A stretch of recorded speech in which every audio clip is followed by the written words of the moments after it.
Oh there, grumpy old fart here. Um, wet my whistle a bit. And shout out to my favorite race car driver. Let's go, Brandon. I've been playing Dungeons and Dragons and other such tabletop role playing games for about 45 years. One of the staples of any tabletop role playing game is the player character. A player character is a sheet of paper. It's a piece of paper. They sometimes you have character sheets. Sometimes you do it on notebook paper, depending on what you prefer. And this piece of paper outlines your playing piece in the game. It is a fleshed out being appropriate to whatever game you're playing, and it has strengths and weaknesses and abilities that you can use in the game. In essence, in the game, you can make your character do anything you want within the ability sets of that character. So if your character has a spell that lets him fly, or if your character has wings, you can fly. If your character can teleport, he can teleport. You see what I'm saying? Disappear here and appear over there, kind of thing. So, I'm just saying, that's the definition of a character in the game. Now, whenever you create a player character, you get to name said character. Character names are limited only by players' imaginations. And oh boy, I have heard some doozies over the years. I've been playing this game since 1976. I've been running it since 1979, 1980. And it's not just Dungeons and Dragons, by the way. There's a plethora of games out there and you got to make a character for each of them if you want to play it. That's just the way it is.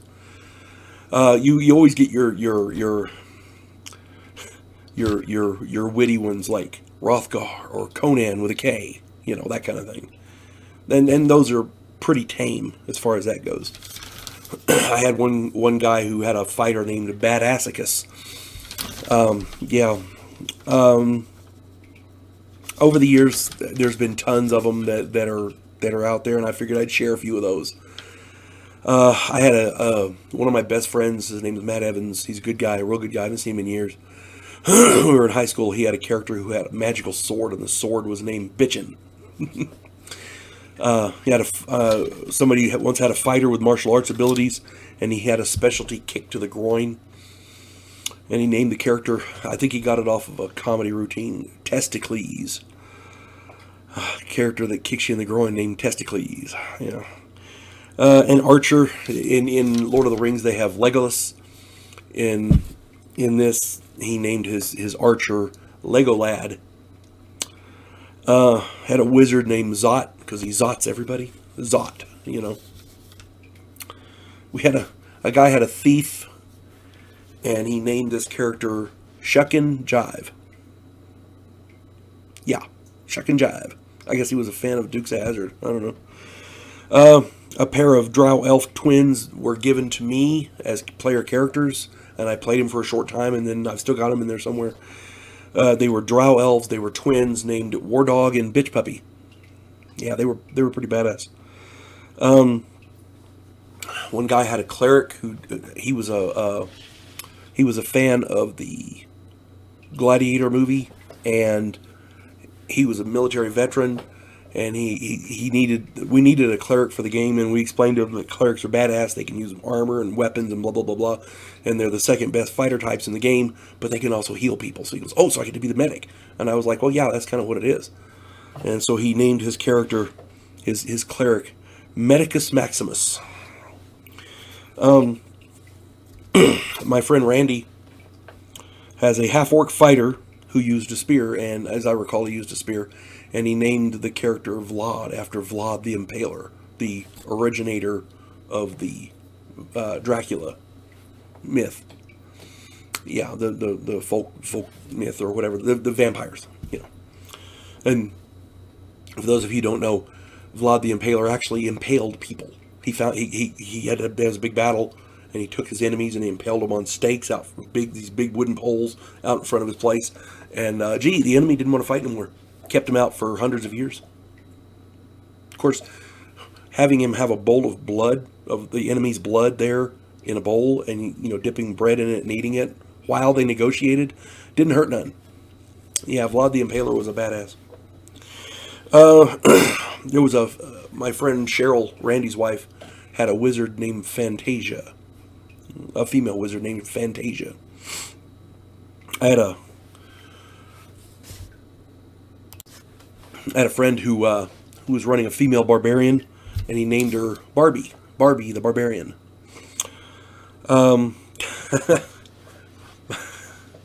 My I have a friend who he's a good guy. His name's Mark, and he played with us for about 8 months, I think, and then he had to move away. He was military, and he had to PCS out.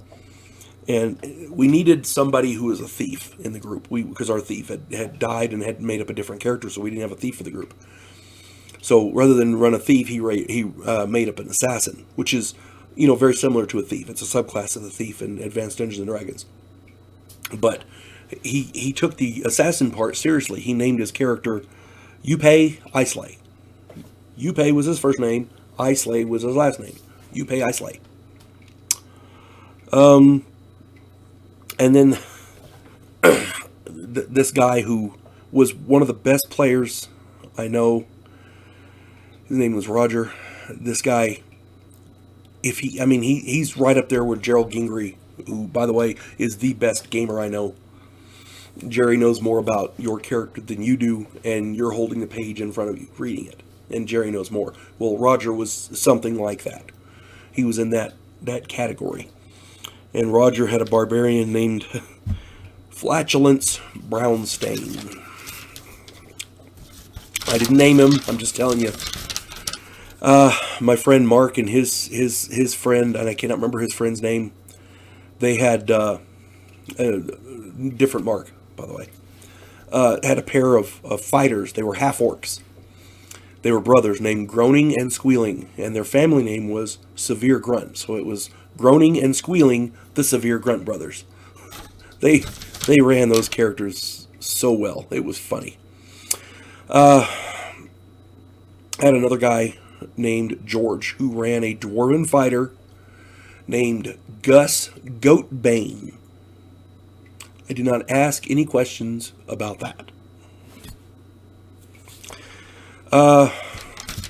And I saved one of my favorites for last. A friend of mine was running a cleric, and he wanted this name to be memorable. So here we go. Brother Bocephus, the malicious minister of mayhem. That was his full name.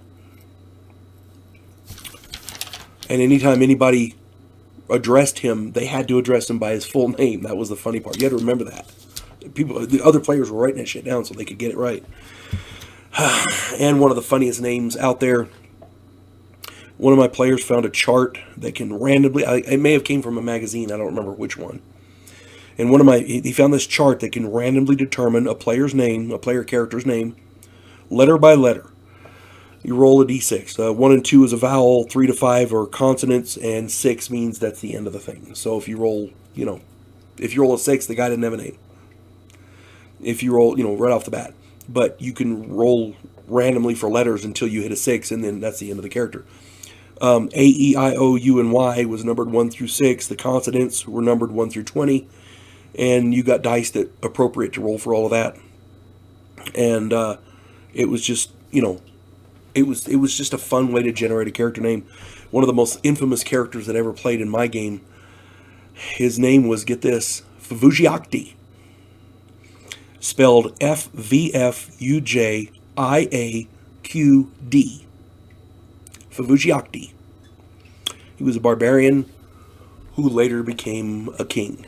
So, yeah. What's in a name, right? The entire purpose of playing these games is to have fun. Part of the fun is creating a unique and colorful character to play in the game. And it is essentially your playing piece in the game. In Monopoly, they have the wheelbarrow and the race car and like that. The thimble, In this, it's this character. That's your playing piece in the game. Naming this character is a big part of the fun as well. And really, in a magical world full of elves and wizards, who wants a fighter named Fred? You folks have a good day. God bless one and all.